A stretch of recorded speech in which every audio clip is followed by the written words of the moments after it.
And, of course, we're going to give you wisdom as that we can from the Scriptures. And so I would like to invite my most special guest with me today, which is my wife. And so would y'all welcome my wife as she comes? And so we're going to do this today together. And so I'm her security blanket. She likes it when I'm with her more than when I'm not. And I will tell you this real quick, by the way, just because I didn't already do it. We had a tremendous trip last week, or a week and a half ago. It's hard to believe. Last week I was preaching in Bulgaria, and this Sunday I'm back here with you. And so we had a great time. And so C3 Church in Starzagora, if any of you guys are watching, hello, glad to see you again. And but we had a tremendous time, and so we appreciate your prayers. It was as smooth of a trip as you could have. Like no lost luggage, no delays, no missed planes, although we almost missed our plane coming home. I almost left Dara, y'all, I'm just saying. And I was at the gate.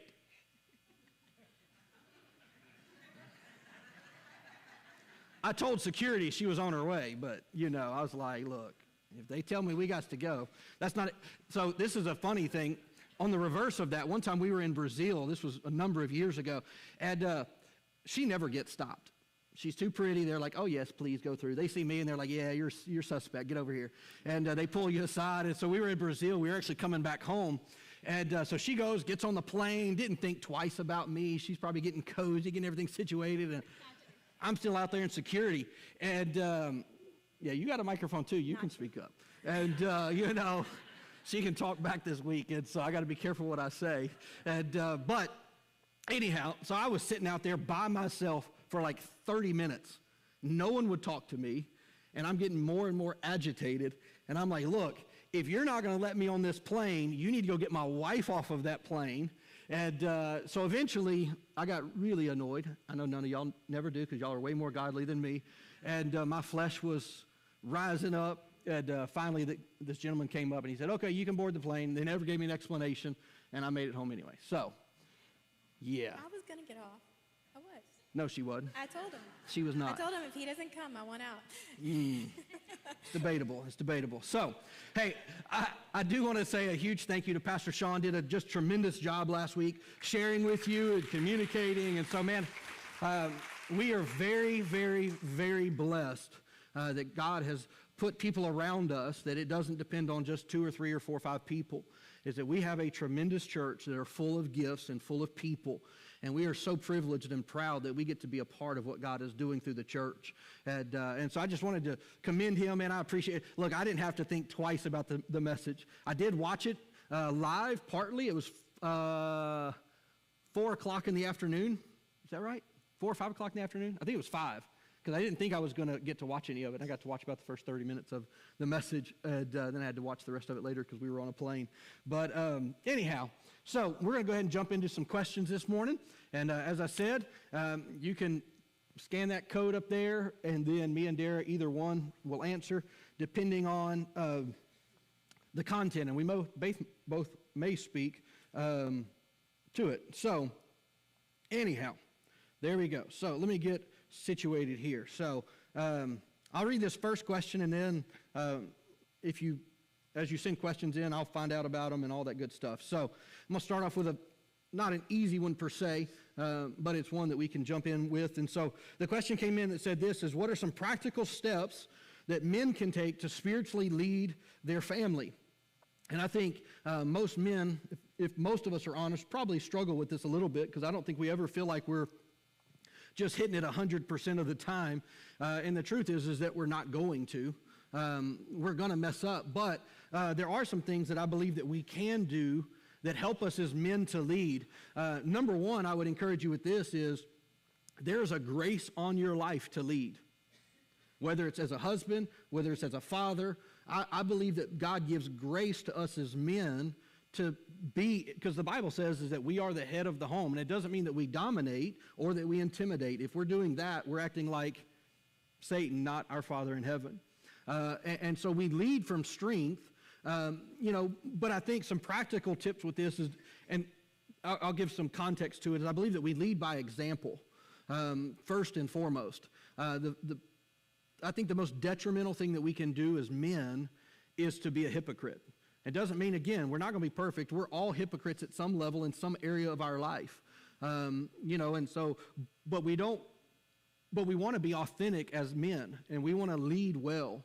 And so we lead by example. And so what does that look like practically? I believe that we initiate conversations.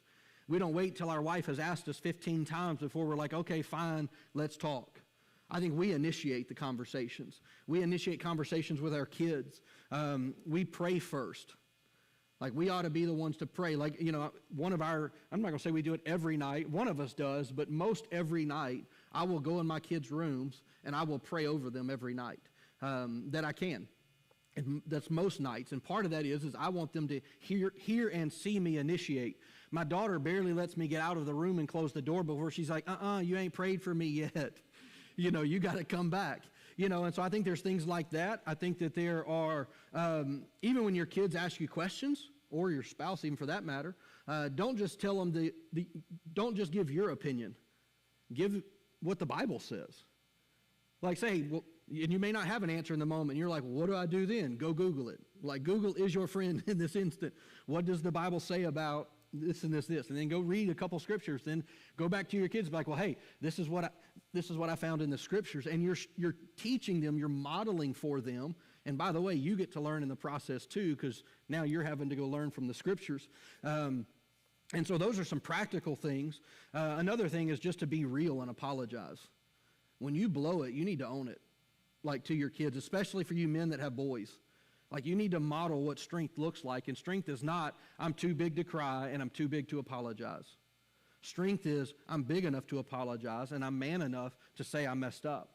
And so, I would encourage you with that. And another aspect of that would just be to share what God is speaking to you about, what God's challenging you about. And then you can ask them, hey, what do you think God's talking to you about? Because here's the thing, God is talking to us, all of us. And you might be surprised. And so even as you begin to share and talk about the things that God is talking to you about, you will normalize hearing from God for your children. Like, that should not be abnormal for us as believers. And you may say, man, I don't know how to hear the voice of God. Little tip, if you can't hear his voice, read his word. And you'll be surprised how much you'll begin to start recognizing the whispers of God in your day-to-day life. And so this is an important part. And so this is just an interesting thing. I was talking to my dad the other day. We won't give all the context, but I had a little moment with my son while I was gone. It wasn't anything majorly bad. He was really just upset that we had left and we're gone. And we were gone for, 9 days and so forth, so on. And I was talking to my dad the other day about it. And I was just kind of like, hey, what do you think? I was like, I don't know if he can understand what I'm trying to communicate to him, blah, blah, blah, blah. And my dad was like, well, he started sharing some things he had shared with me, because he goes, well, Max is almost 10, right? And I said, yeah, he'll be 10 this summer. And he said, well, I said this to you when you were around that age, and you've always told me how much you remembered that. So he's old enough to understand. He's like, don't cut him short, And I kind of I laughed at my dad, and I said, Dad, do you realize that I'm older than you were when you told me that? And we laughed about it. And so, but I think there are some times, though, of just having some conversation on the appropriate level with your kids, and so I think that there is that. Do you have anything to add to that from the wife's perspective of how a husband can help spiritually lead in the home?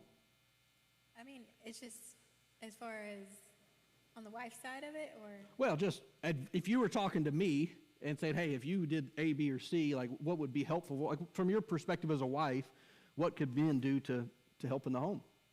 I mean, definitely, like, the leading in prayer and modeling it before the kids. I mean, it's a big deal. But it's like even if you're not where you want to be at the moment, pick the right time to talk about it. Right. Pick the right moment to talk about it. Don't nag your spouse into leading, Yeah. And there's certain things that, may be important in different seasons. Like, I know it's important for him to spend more time with Max right now, to spend that one-on-one time. So it's like you make it, I guess we have conversations before sometimes and saying that hey, he needs more time with you, or hey, this is going on in this season. Like, hey, I need you to help, even with the discipline time. Like, they're not listening to me, so I need some backup here, So whatever it is needed, from that male voice, because sometimes it's just, it brings the whole unit together. So. And I think not just leading your kids, I think helping to walk with your wife. I think that's a big part of just leading in the home and showing what a healthy relationship looks like. And again, none of us are perfect. It's an impossible goal. But at the same time, seeing what healthy conflict looks like that's important. Like mom and dad got upset with each other, but they resolved it. Like that's a good thing. Confrontation isn't always bad. There is a healthy, proper, good way to have conflict. And so that would be some of my response. So I'm going to jump to the next question here that I have. And so the question came in that says, how to have a relationship with a family member who has no desire to take responsibility for their adverse actions. You want this one? We talked through some of them last night, but you need to have some boundaries, whatever that looks like in each situation. These are kind of vague as far as I don't have details of what they're not taking responsibility for, but you don't need to go out of your way for an emergency on their part if it's, am I making sense with that? Like as far as if it's always an emergency and they're always coming to you and they're always pulling on you, then you need to have some boundaries, because that doesn't take you down the right path either. It can drain you emotionally, it can drain your family, and so you need to have boundaries in place for those types of. Yep. I like the statement that I've heard is that a lack of planning on your part does not constitute an emergency on my part. And, and the thing is that when people don't know how to have boundaries and they don't know how to respect your boundaries, you have to hold the boundary. And so, put it like in a financial perspective. If I give somebody $10 and they keep coming back and asking for $10 and $10 and $10, yeah, the tap's going to get turned off pretty quick. Because if it's in my heart to help you, that's one thing. But if you're just constantly asking again and again and again, well, then I've become the bank, right? And I don't want to be your bank. You can go get a job, and you can become your own bank. Doesn't mean that I don't want to be helpful or those types of things. But and the other side of this, too, is I think depending on what they're asking for, is you can only do what you can do, and their problem is not your problem. And I know that sounds unloving, but you can only give so much. And there has to come a point where you say, hey, that's all I can give you. And I think that's an important part of this. And so the boundaries, which there's a book called Boundaries by Dr. Henry Cloud. I would encourage you to check that out. And there's even like online courses and all kinds of stuff with that. And there's a bunch of boundaries books. There's a whole series of them. So hope that answers that question. The next question was this. And so they start off the question, which I think is funny. It says, I'm a people pleaser. So the fact that my parents don't 100% support me and my significant other's relationship is hard. How do I become okay with this fact? I know no one else has ever been in this situation. So they're really torn because they have this person that I'm going to make an assumption here, and then I'm going to answer the question two ways, because it's really two different answers depending on how I interpret the question. So I don't know the context of the question exactly, because I read it one way the first time I read it, and then the second time I read it, I was like, well, there's another perspective to this. And so I'm going to answer it kind of in order, I guess. I'm going to make the assumption that this person is not married, that this is in a dating situation. And so what do you do if your parents don't support you? Depends on your age, number one. Let me say this. All right, I didn't preface this earlier. In these settings, I tend to be way more direct in my responses because I don't have time to filter things out. I haven't had, 5 or 6 or 7 hours to filter my message out and to make it a little more grace-filled. If your parents are paying your bills, they have a right to speak into your life. So if they're paying for your car, your insurance, your school, your food, all of that, you're still under their authority. If you don't want to be under their authority, start paying your own bills. So depending on your age, But if you're in your, say, young 20s, you're out of the house, you're taking care of yourself, I think you can honor your parents, but you don't have to do everything they say. The Bible does not say that you have to obey them in everything. It does say that you need to honor them, and the Bible actually says that when you honor your parents, it says it's the first commandment with a promise that it will go well with you and that you will live long. My mom growing up used to tell me this, David, you got two choices. You can live short and miserable or long and prosperous. Which one you want? You know, I heard that verse quoted so many times to me. And so, look, this can be a challenge. But I also would say, too, depending on who your parents are, their background, if they are godly people and they have a problem with your significant other and you're dating, you might need to ask why. And say, Mom, Dad, what's the problem? Like, what do you see? Are you seeing something that I'm not seeing? You know, because they may have a perspective that you don't. Now, let me go to the second part of this question. If you're married and your parents have undue or improper seat or place in your relationship, that goes against biblical order. The biblical order says that a man leaves his mother and father. That includes the woman, by the way. When they get married, you leave, and the Bible says cleave, grab hold of, draw close to. When you get married, mom and dad get demoted on priority list. There's God, right? There's your spouse, there's your kids, there's your job, because the Bible says if you don't have a job, if you don't take care of your family, you're worse than an unbeliever. Like, I mean, that's pretty strong language, so I actually would say your job is more important than your relationship with your parents. As far as them doing, now again, you're married, you're older, you're paying your bills. And so, but your parents need to respect the boundary of marriage. Like, I'll just give you an example of this. And I know this is kind of nitpicky, but we hear it because the biblical culture was very different than our culture. Like, it was not uncommon for a man to marry a woman and take her to another country. Like, they gone. But in our culture, you hear things like this, like, let's just say that one day, whenever Max would be old enough and gets married, we would say things like, oh, I'm gaining a daughter-in-law, or I'm gaining a daughter. No, my son is getting a wife. I'm not getting a daughter. Doesn't mean I won't love her and treat her like my daughter. But that is his wife. Now, I know that's strong language, and people are like, I don't like that. That's not. Go argue with the Bible then. Leave your mother, cleave to your spouse. And if mom and dad, either side, have too much input, it's going to create problems, repeated problems. And it's going to be constant because it's out of biblical order.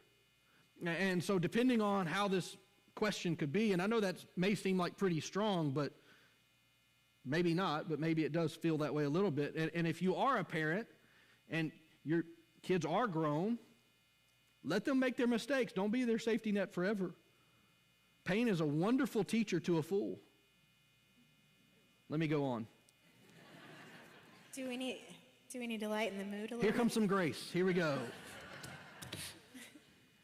So to lighten the mood, this question just came in. It says, my wife is a 10 and I'm a 2. Boom! How do I keep her tricked into keeping me around? Well, you know. I would say humor goes a long way. So humor goes a long way. That can make you a 10 right there. So. Look, I told my counselor one time, he was asking me, he asked the question, he said, how in the world did you catch her? And I said, look, it's just proof that I'm a good preacher because I convinced her to marry me, you know. And so I think every good guy out marries himself, and that's a good thing. And I don't mean that just in a physical standpoint. I mean, I think all men would agree that women are way more beautiful than men are. Is that they, you know, like, I think women wonder, like, why are you always looking at me? Because I think you're pretty. Like, it seems dumb, and you may be like, oh, stop. You don't mean stop. You mean do it more. But here's the thing, ladies. He's telling you the truth. He's looking at you because he's attracted to you. If he's not looking, that's a problem. So, there you go. Huh? I'm next. Okay. So here's another question, and this is more of a family dynamic. It says, how do I build a relationship with my son when the respect aspect is gone, and how do I earn trust from him? I'm going to make some assumptions here. Based off of this, I'm going to assume this is probably a teenage to young 20-something-year-old. But time is key. Time is the most valuable commodity that we have because we don't get any more of it. Nobody has more than anybody else. And so time spent with them, taking interest in what they're interested in, really listening, asking good questions, I think is important. You can't force it as much as you want to. Anything forced will be pushed back upon. And so I think that there is that time factor. For me and my dad, one of the ways that we connected and still do to this day is that we fish together. And we started doing that probably when I was 7 or 8 years old. And we go on vacation and we go fish. We get together and we go fish and we talk while we fish. And my dad's one of my closest friends today. And there was a time where me and my dad were quite adversarial, and not partly my fault, maybe partly his fault. But the thing is that we navigated that challenge, that season of challenge. And sometimes there's just seasons. And as a parent, many times, for those of y'all that don't know, we youth pastored for 10 years. And so we dealt with students for a long time, and we love students, we still love students. But I watched a lot of parents have to navigate with our teenagers, and some of it was just the teenager needed to mature. Some of it is you can do everything right, and they still not have the maturity or the understanding yet to actually make that connection. And so my encouragement to you is to pray that God would work on their heart, that God would give you wisdom in what to do. And so you can handle it that way. And then part of it is just being consistent and not quitting. Just be steady. Just be there for them, love them. And in time, like there were things that I never understood about my dad until I got married. And then there were other things I never understood about my dad until I had kids. And then all of a sudden I was like, oh, Dad was under a lot of pressure. No wonder he was angry a lot. I didn't realize how much stress and pressure and weight he was carrying. But then when those things began to be a part of my life, I got a lot more grace for him later on. And so that's what I would say to that. Time is huge. Find a way to build a bridge, connect, find ways that go into their world. I'll say it that way. I know lots of parents who are I hate video games, but I play video games because I can't get my teenage son off of them. So go into their world. You're like, well, I hate that they play video games. You're not there for you. Consider it an act of love. And so do it. Find a way. Love always finds a way, by the way. So, got anything to? No, you just said it. I go into their world, really take the time to go into what they're into. And God will give you the right moment to say the right things. Okay. So the next question, and this one isn't about relationships, about personal relationships, it's about relationship with the Lord. But it says, what does God want me to do when I have more questions than answers? My immediate response to that is, welcome to the club. And where I'm right there with you. And so it says there are times when God speaks clearly, and it is unbelievably peaceful, and other times where it seems like I'm lost and being pulled by so many strings. Ultimately, I know that God has me. I just want more of his wisdom, peace, and peace in the chaos, something perhaps more actionable. And I'll repeat something I said earlier, is that, the peace of God is, I believe, one of the greatest gifts outside of salvation. It's one of the greatest benefits and blessings that we have as believers. It doesn't mean that we always have it, but it does mean that it's always available to us. And so if you find yourself in a moment where you feel lost and being kind of just grasping at things, trying to get some traction, I would go back to, if you can't hear God, then start reading God. Get into the Word, get into Proverbs, go read James. James is like the Proverbs of the New Testament. I don't know if you've ever heard that, but if you read James, it's more like thoughts, like bullet points that he's throughout the whole book. It's 5 chapters. And so those are 2 great books. If you need wisdom, go, because they're very practical in nature as far as how to live life here on the earth. And then, you know, if you have peace all the time, you really don't have to have faith. And faith is believing in spite of feeling. Like, I don't care how I feel. Like, God, I don't sense you here, but I know that you are. Well, that seems like a oxymoron a little bit, because I don't feel you, but I know you're here. Well, by faith, I'm agreeing with what your word says to me. Your word says you will never leave me and you will never forsake me. Well, that doesn't matter how I feel. Either God's word is true or God's word is not. And so if that's true, regardless if I sense God's peace or not, I still have the confidence that he is with me, that he is for me. And so I would encourage you with that. You got anything? Okay. So hopefully that's helpful. And so, yeah, and so we have that. Next question. This is a fun one. And so it says, how do you deal with a strong-willed child? Anybody got one of those? Anybody got a strong-willed spouse? Don't raise your hand. Do not raise your hand. Do not raise your hand. And yeah, I about just broke up some marriages right there. How do you deal with a strong? Did you raise your hand? I wasn't looking. How do you deal with a strong-willed child?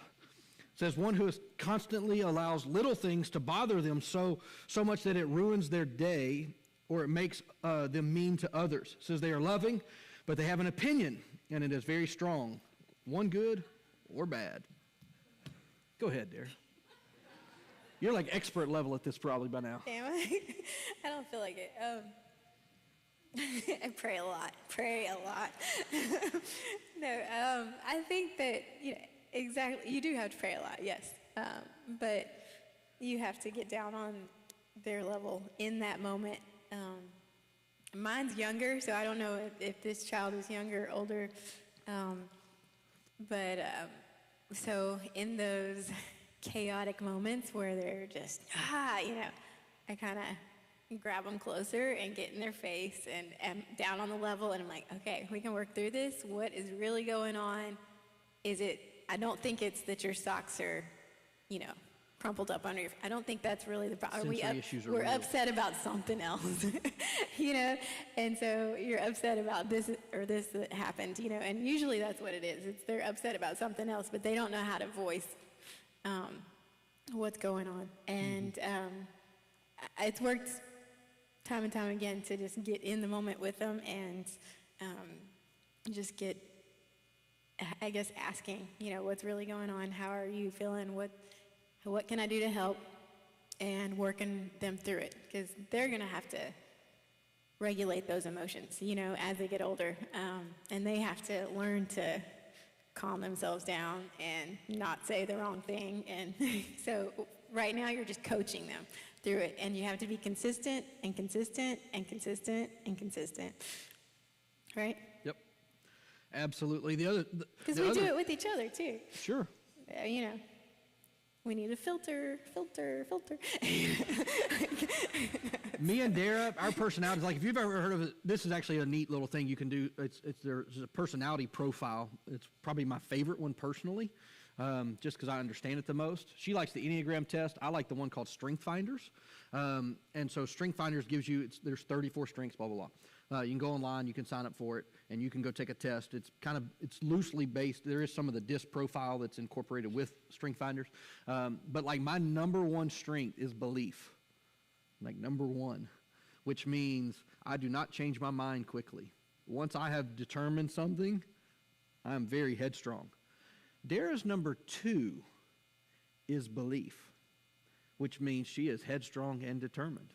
And so when we collide, it's like 2 icebergs in the night. But now that sounds terrible. It sounds like a negative. But here's the good side to that. I'm not unpredictable. I'm not going to say one thing one day and then change and do something the other. Every strength that anybody has, your greatest strength is also your greatest weakness. It's a two-edged sword. And so when we're talking about like a strong-willed child, what we need to do is to help them navigate. Why? Because one day, they probably have a gifting in leadership. They're not just stubborn. They're not just obstinate. They're strong because God made them strong, because he has a plan and a purpose, for them. And so our responsibility is to help guide, like Proverbs says that we are to train up a child in the way that he should go, and when he's old, he will not depart from it.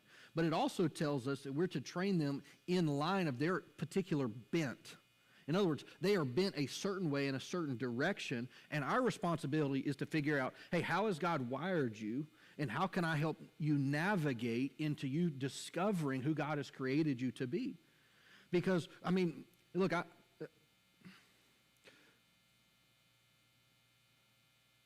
trying to think how to say this because I don't want it to sound overly negative, but the way that we educate our kids today is very systematic, right? It's very like, get in line, do what you're told to do, take all these courses, you have to pass all of these exams, but that is not the way God designed us. God designed us unique and as individuals. And so I'm not slamming education. I think there is a lot of wisdom and there's a lot of good things that happen in that, but just as example, like Max is much better at math. He enjoys math much more. He enjoys science. Mira's not bent that way. So why am I going to put the expectation, well, you need to be more like your brother? Well, she ain't. And that's an unfair label to put on somebody. And so when you're talking about a strong-willed child, I think that there are things about helping regulate. Like if there's, depending on the age, the younger the child, the higher the scale. But let me just kind of pick a number. If I've got a 13-year-old child who responds at an 8, there's something else going on than what they're mad about. So I need to take some moments and discover, hey, what's really going on? If the child's younger, it could be a 10 because they haven't learned to regulate their emotions yet. Sometimes, as she said with Mira, she'll be upset about something, and she'll just be, all up in her emotions. And I'm like, do you just need a hug? And she's like, yes. And I'll be like, okay, I'll hold you until you tell me you're good. That could be 30 seconds. It could be 5 minutes. But I let her tell me, like, okay, I'm good. Okay, thank you, But if she's 18 and we've made no progress, then I've not done a good job of walking with her through these things. And so don't just look, I would encourage you, because I know in the moment it can be really, really frustrating to deal with a strong-willed child, not recognizing, because all it is like, I just want you to obey, And in that moment, maybe they do need to just obey. But there are, because, I've had that, like just an example, one trying to run out into the street, and it's like, I said stop, and so I've had to do that and grab them, and then sure enough, a car comes by, and I'm like, this is why I told you to stop. It's not because I'm upset with you. I don't want you to get hurt. And sometimes, again, pain is a pretty time-worn teacher. If they just keep refusing to listen, sometimes you do have to step back and let them learn the hard way, which is hard as a parent because we want to protect them. But we can't protect them way over the top where they just get insulated from life, because one day life will teach them without you. And that will be a very hard lesson for them. And so we want to be there as a safety net. But hopefully that's helpful. And if not, we'll do better next time, I guess. But, all right, Dara, I'm going to let you take this one. It says, how do you prioritize the relationship with your spouse when at the end of the day you are touched out, talked out, and worn out? Does that need any explanation, anybody? Yeah. I've been there. So I think that you got to be honest with your spouse, because there are seasons that that might be a season of, it's too much right now. And so you have to be honest at where you're at. Like we were talking last night, and I'm at a 30 right now. So I need you to help me get through this moment or whatever it is. 30 out of 100. Out of 100, yeah. It's been a long day. So I need you to back me up and, help me through this moment. Other times, depending on what's going on with the spouse and all of that, even sometimes you need to press through. You just need to press through for them. And I've had plenty of moments where I've touched too much and like, like kids are on me all day, and it's like, all right. And then he comes home and I'm like, nope, I'm done, And so, but you really need to let them know that it's not them, that it's not their fault. It's nothing against them. But it's, that you need some time, you need a moment to regain yourself and have that peace a little bit before you can jump into deep conversations or things with your spouse. So letting them, a lot of times I don't think we verbalize where we're really at. And so then we just take it out on each other. Or they'll understand because, they love me. And so a lot of times we're not verbalizing like, hey, it's been a really rough day. I need a moment. I need a break right now, and the biggest thing is verbalizing where you're at, I think. So. Yeah, and I think, even just kind of practically, like when Dara needs time, she goes in our room and shuts the door. Well, it's my job to police that door now. Like, hey, Mom needs a few minutes. What do you need? And they're like, she gets annoyed all the time. She's like, you yelled Mom 5 times and you walked by your dad 3 times. Like, he's literally right there. Right there. He's right there. Well, it doesn't do any good when I know she's struggling. Like, how many moms are like, why does that happen? Like, he is right there. I don't know why it happens, but it happens. But you could have the milk out and you're fixing yourself a glass and they're going to come to me and ask for chocolate milk. I'm like, he was right there. Like, he had, come on. They ask me for chocolate milk because I make it better. No, but I do, especially depending on, if your spouse needs some time, you need to be aware of, like, the kids and what's going on around that moment. To give a little bit more context, too, because I think this is an important aspect as well. Like, let's just, I don't remember what number you said, 20 or 30? 30, I guess. 30. Let's say she's like, hey, I'm at a 30 today. And I'm like, hey, I'm good at 50. Like, I'm more than you, but I can't give you 70. Okay, well, that's where we need to have a conversation and be like, okay, how are we going to be kind to each other? Like, how are we not going to lose it in that 20? Because we don't have the full capacity. And as long as we both know that, or what if I come to her and she's like, I'm at a 30. I'm like, yo, I'm at 10. It's like, it was a rough day. And then it's like, okay, we need to not really engage in a whole lot of conversation today. We just need to get to sleep. Kids are going to bed early. We're going to bed early. Like, we just need to get to tomorrow as fast as possible. And, and that's just the truth. And so I think that that's an important aspect. And so if both of you, if one's at a 30 and one's at a 70, great, you're at 100. You can handle today. If both of you are above 50, awesome. Y'all are going to get some extra stuff done today. And, and so I think there is an aspect of that. And I think it's just loving each other well. I think in marriage, specifically, the best marriages are made up of 2 servants. And if you're a servant, selfishness has to go out the door. Because, and this is easier said than done, but it's a decision that can be made, is that I prioritize her needs over mine, and she has to prioritize my needs over her. Do we do that perfectly? Absolutely not. Are you looking at a perfect marriage? Absolutely not. Are we working at it? Yes. We've been married for over 20 years now. We've been together for almost 25. But we're still working. And here's the thing, the moment we get it figured out, guess what's going to happen? The season's going to change. And now we're back to working at it. And so, I made the joke that I've been married to 5 different women. It's just been the same woman. It's kind of a funny joke, but... Watch it. She could say the same about me. It's true. We got married at 22 and 23. By 25, we were different people. By 30, we were different. We didn't have kids until I was 35. Yes, I was 35 when Max was born. We were very different people than the 22 and 23-year-old person.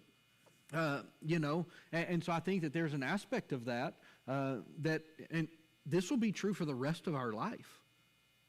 Mr. Ray and Miss Wilda, how long have y'all been married? 60 years in August. That's awesome. Miss Becky, how long have you and Mr. Willie been married? 47. So tell me if this is correct. Were you not the first person married in this building? Boom, look at there. 47 years ago, they were the first couple to get married in this building. How cool is that? And still coming to church together. So it's pretty amazing. But would y'all agree, though, that every time you kind of get some good, solid footing, the seasons would shift? Lots of seasons. But you're still here, look at him, holding her, got his arm around her. All right, so look, this wasn't in the script, but I just got to know. So almost 60 years have gone by. Do you love each other today more than you did 60 years ago? All right, so let me ask you another question. Why?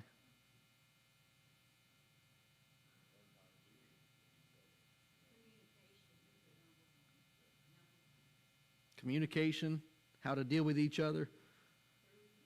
Yep, and you've been through a lot together. And that bond gets tight, even tighter over time. And so that's, so what's your one piece of marriage advice? One major thing besides communication.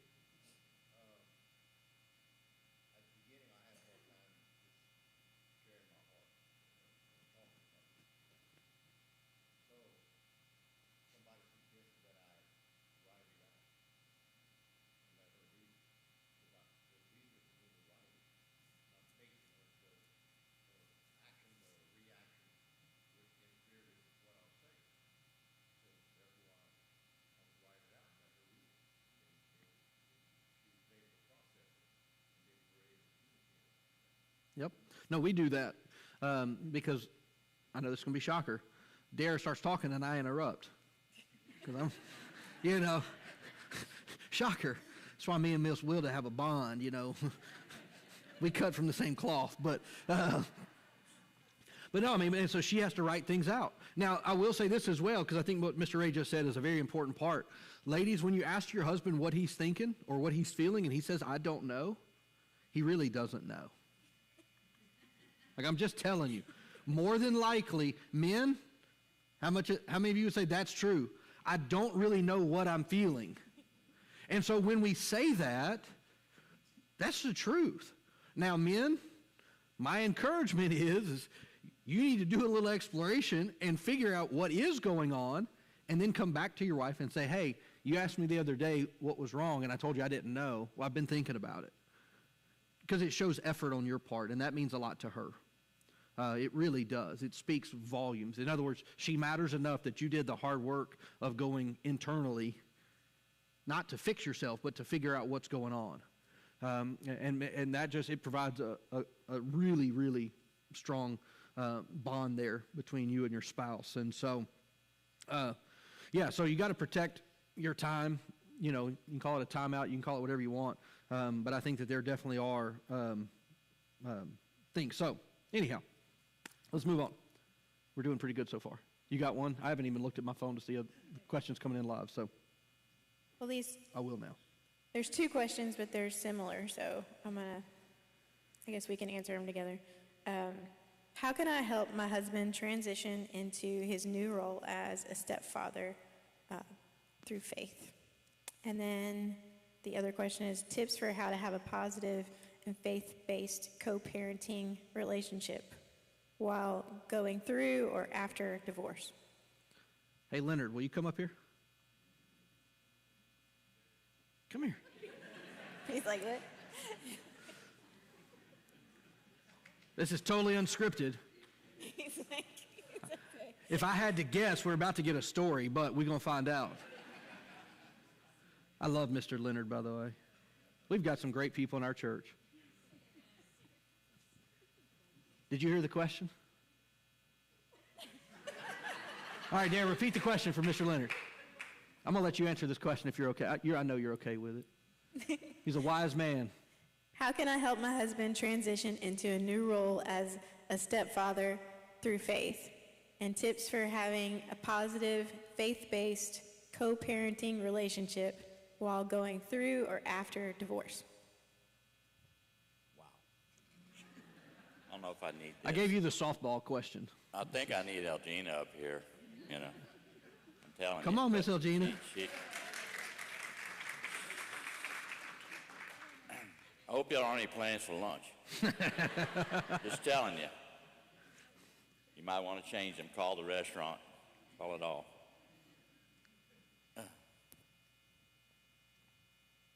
How long have you, Miss Elgina, been married? Do you have to ask her? Oh, come on. That's why I wanted it up here. I don't know. It's kind of technical. 32 years. 32. Did I get it right? Yes, you did. Ooh. There you go. I don't remember what year it was, but it's 32 years, so you have to do the math. There you So go. we got married. I had 2 kids, great kids. One of them's in the room. One of them's in Baton Rouge. Just for today. Just for today, you're right. By the way, they're the youth pastors here. Yep. So that's a whole nother story. But so they were little guys, and I gotta say, she took us all under her wing and became a great mom to them, stepmom. And a lot of it, there again, you know, you hear a lot of this through prayer. You know, I asked God to send me a certain person. I wrote out like 10 things, and she came pretty close. Her hair's not blonde, but I think she could become a blonde if she wanted to, but okay, all right. But that's, I mean, look at this. I had hair when she married me, so, you know. I don't know if she prayed for that or not. So,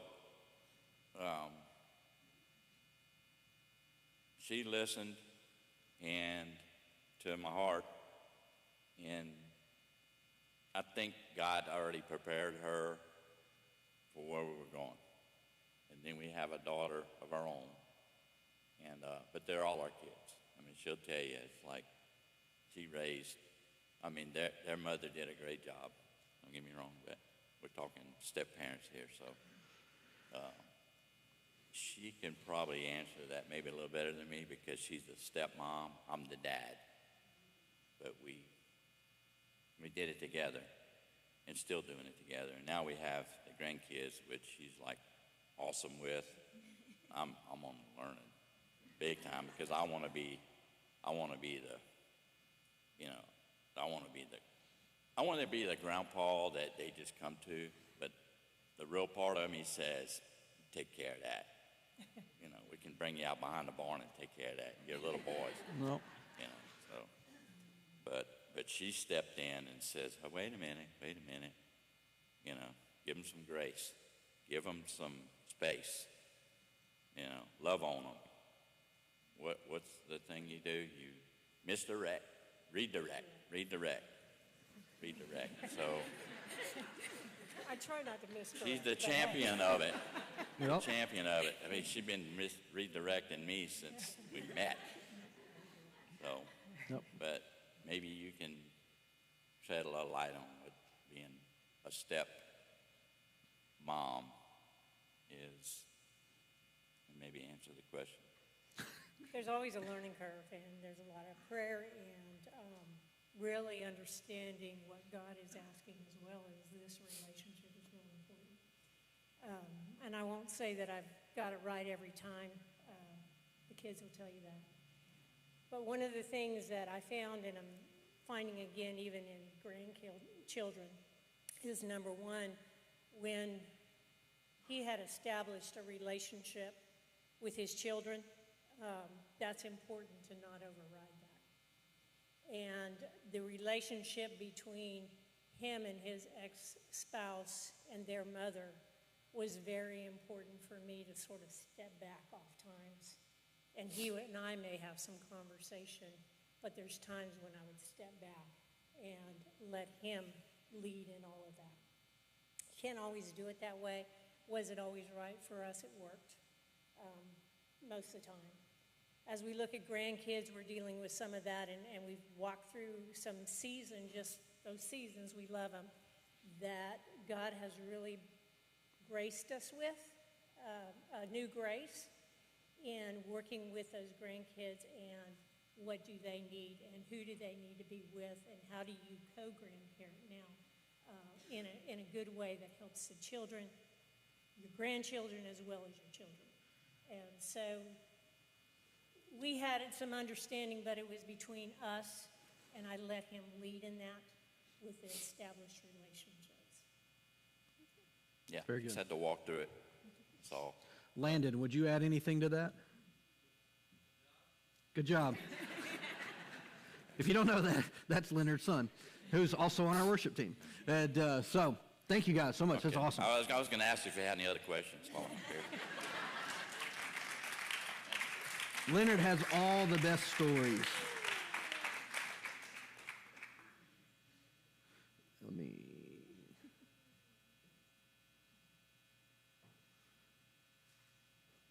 All righty.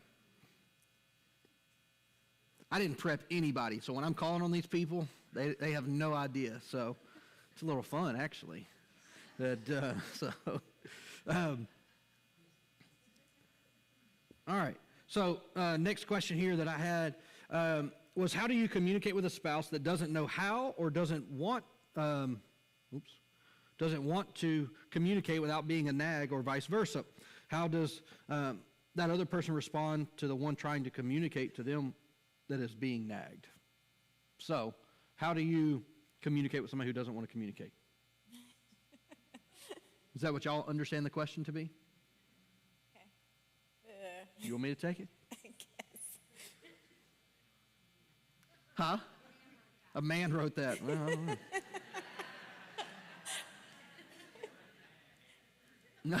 Nag. Yeah, I don't know that I recall you. I could make a funny joke, but it's terrible, so I'm not going to. Filter. Y'all want me to be unfiltered for a moment? You want to know how you handle a nag? Reverse the word. That's all I'm going to say. Really, what? Never mind. All right. I don't want to go into it. I'll get in trouble later. So, yeah. So how do you deal with someone who doesn't want to communicate? If they're just unwilling, it's going to be next to impossible. You can get a third party involved.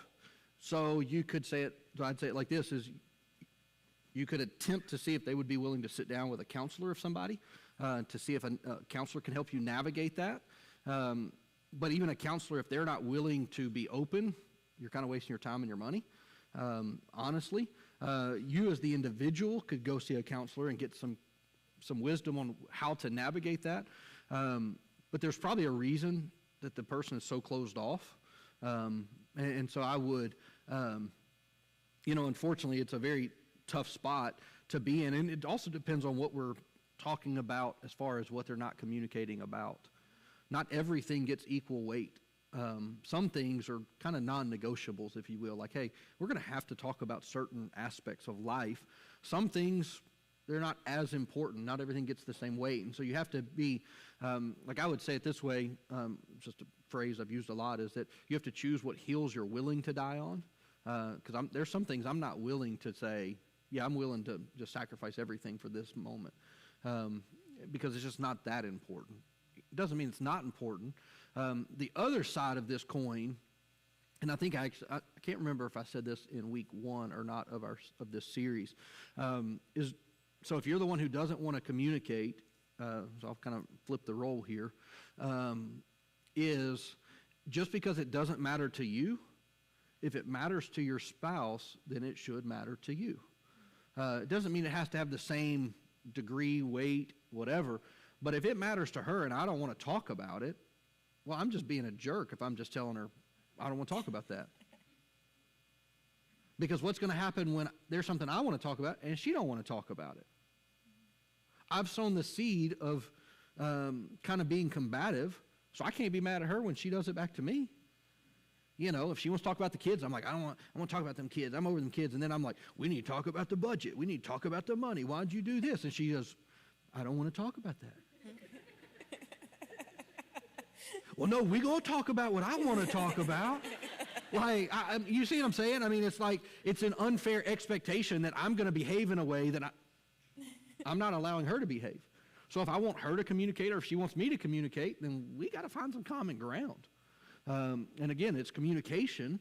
And the other thing is that, and timing matters, and I would say this to men or women, just because I want to talk about something right now that I've been thinking about for 3 days, and I'm going to spring it on her and expect her to be fully engaged in the conversation that I'm ready to have, that's unrealistic. And so, hey, I would like to talk about vacation. It's coming up in 2 months. I want us to have a plan, this and that. When can we have that conversation? Well, I don't have the capacity for it today. Okay. Then can we have it this week? I'd just like to get on the same page. What day are we going to leave? What time do we want to leave? I mean, it's just practical stuff. What are we going to do? Do we need to plan certain things? I mean, there's just all of that, but just because I want it, 1 Corinthians 13, love does not demand its own right or its own way, for it's not self-seeking. I mean, if we could just live those 4 scriptures, 1 Corinthians 13, 4 through 8, in our marriages would be a lot better. It really would, and it's a challenge. I mean, it's one of the clear, because the thing is that those 4 scriptures are describing God's perfect love. Now, we're not perfect, but if we will strive to be better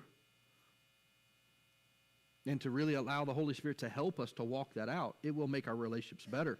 And so I think that there is 2 sides of this, whether you're the one wanting the communication or if you're the one refusing to communicate. I think you got to figure that out. And if need be, you can get a third party involved. Sometimes that could be a friend. It's not always the best. Sometimes it's better to have an independent third party that doesn't really know you. But sometimes friends are great for that. It may not be that big a deal, but sometimes it may get to the level where it's like, yeah, we need to go sit down with a counselor and really navigate some stuff and talk through some things. I mean, like just as an example, me and Dara both have counselors separately. And I think we've only ever been with a counselor together maybe once or twice. It's not that if we need it, we would do it. But for us, that has worked for us. And we've probably both had a counselor for the last couple of years. And so I think that's a big part. So hopefully that helps. And so do you have another question? This one says, how can I, as a single woman, prepare myself to move toward finding a relationship? And I guess I would say that,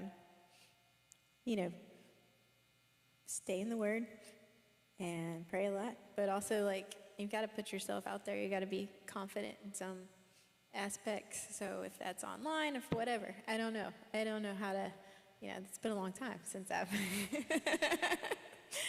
but, I would say a lot of people meet online nowadays, but you have to put yourself out there to some degree and see what happens. But, go with your peace. Don't stay in something that is not good for you. So follow your peace in every situation, whether it's coffee or a first date or whatever. If you have peace about it, okay. But if you don't have to stay. Yeah. Let me go back and... And you also had a book, right? Yeah. Yeah, there's a great book by a guy named Rich Wilkerson called Single and Secure that I would recommend for this question. And so, ladies, I would just encourage you with this is you got to know who you are in the Lord. Like, you have to be secure, and in your security there will come confidence. And in that is where you find your value. When you know you're valuable, you won't lower your standard. You're like, I'm worth waiting for. Do I need to go in depth in what I'm talking about there? If a guy is pressuring you in anything, I'll just give you an example of this. My past is very different than Dara's past. I'm the first guy that Dara ever kissed. For that matter, I'm the only guy that Dara has ever kissed. My story is very different. And when we started dating, I was 19, she was 18, right? Or 18 and 17, I don't remember exactly, something like that. Anyhow, she informed me that the way you've been doing life, sir, is going to be different if you're going to be with me. And I thought, you're nuts, but you're pretty. And she told me, she said her desire is that we would wait until the altar for our first kiss. And I thought, that's the dumbest thing I've ever heard. What are you talking about? I'm thinking first date, first kiss. Like, what are you talking about? Like, this is crazy. And, but I respected that in her. My past was not her past at all. And so, you know, we dated for several years. And I respected that boundary because I knew that was something very important to her. And so I think as a woman, you have to know your value and your worth. And you have to be secure. And you can believe God. And so my encouragement to you is, how do you prepare? Is that you become the most godly woman you can. You draw close unto God. And when a man is running at the speed that you're running spiritually, he becomes a candidate. He doesn't have to be step in step with you, but he don't need to be standing still on the sidelines going and be like, oh, I'd go to church with you if you wanted me to. Like, fool, you better be going to church without me, because you don't want to marry a man that has no connection to the Lord. Doesn't mean he has to be perfect, because you're not perfect.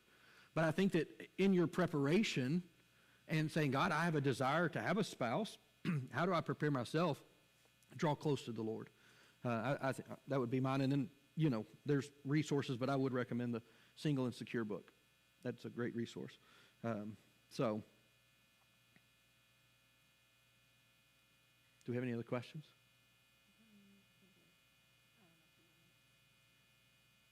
Which one?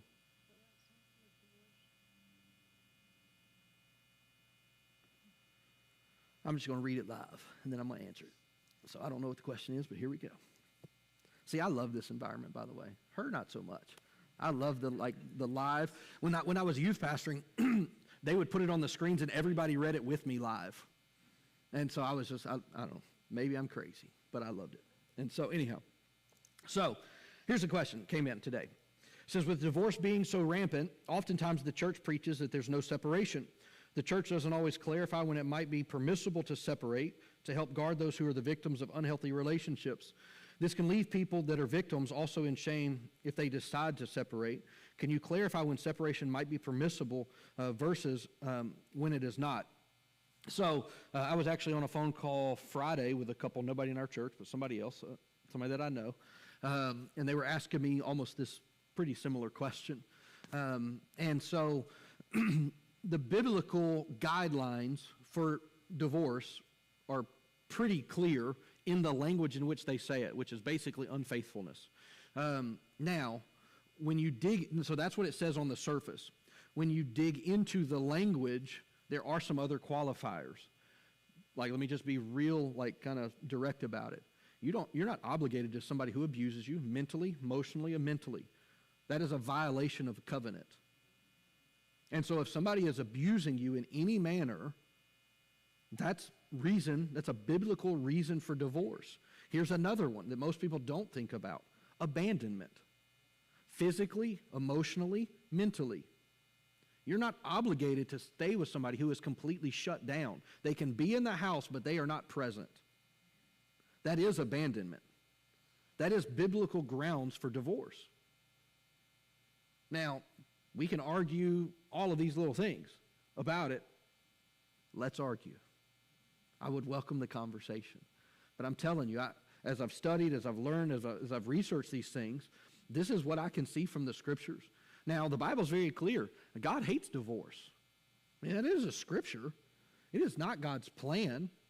And the best way to not get divorced is to make sure you marry the right person to begin with. And if your thoughts, well, it's a little too late for that. Well, okay, then we can walk that road. But I'm being sincere in my response, though, is that if somebody is not providing for you physically, financially, emotionally, all of those things, then you either need to start doing some work to begin building bridges to repair the relationship. And I believe any relationship can make it. I believe this with all of my heart. I don't care how bad the relationship is. I believe any relationship can make it as long as you have two people willing to work. Two people. The husband and the wife have to be committed to doing the work, because it is work. And I would say this even in a good marriage. How do you have a good marriage? You got two people willing to work. Work is change. I mean, and it requires this adaptability that by human nature, most of us aren't. Most of us are pretty rigid. We like what we like, all these things. Well, if you like what you like and that's what you always wanted, maybe you shouldn't have got married. Should have stayed single and you could have had what you liked all the time by yourself. You could have loved it. But you chose to get married. And look, marriage is a beautiful, beautiful thing. In our society, we have devalued marriage greatly. In the Eastern culture of which the Bible was written, that language was covenant. It's like, I swear to my own hurt. I mean, in the language of Scripture, they cut a covenant. They literally would take a knife, cut, like, you ever heard of blood brothers? That's a type of covenant. Right? And what they would do is they would cut themselves with a knife and take something like gunpowder and put it in their wound, and then they would shake hands, intermingling their blood together. And it was an irrevocable commitment. You're in it. If somebody attacks you, they attack me. I will come to your aid. That's what covenant really is and what really means. Marriage is a covenant. You don't sign a covenant. You cut a covenant. In our culture, we sign a marriage license. That does not make a marriage. That makes an agreement. And so I think that there are things, and look, and I know I'm being pretty strong in my language, and I believe rightfully so. But I believe, and I think what happens many times in marriages is that damage is done and we do nothing about it until it gets way too far down the road. We should have asked for help a lot sooner. And here's the thing, and we have testimonies in this room right now where God has repaired and God has rebuilt relationships. But it's work. It's change. It's trust. I mean, it's a walk. It's a journey. And God is faithful. He will walk with us through these things. And so, look, you may be here and you're like, man, I've been divorced and I have shame. I have guilt. Like, you need to take that to the Lord and give it to Him. Like, you don't need to carry that weight any longer. You can't change the past. Whether it was your fault, somebody else's fault, whatever. Like, the burden of that, I mean, the Bible's very clear. Give all of your concerns, all of your weights to the Lord, and He will, right? He will take that burden. And so don't get under condemnation and shame about it, if that applies to you. But I think this is a very felt thing for a lot of people, in our culture especially. And so I think that it's an important aspect. And so, yeah, I mean, and so I think the church has not done a great job of communicating, to kind of circle back to the question, as far as what are grounds for divorce, because you're not just stuck forever into whatever, situation, environment you're in. But I do believe that marriage is worth fighting for. I do. Marriage is a refining process. And that's part of God's design. And so I think that's part of it. And so I think that, yeah, anyhow. You got anything you want to add to that one? Okay. You want me to wrap it up? I'll keep going, y'all. I'm telling you. I will sit here all day and do this.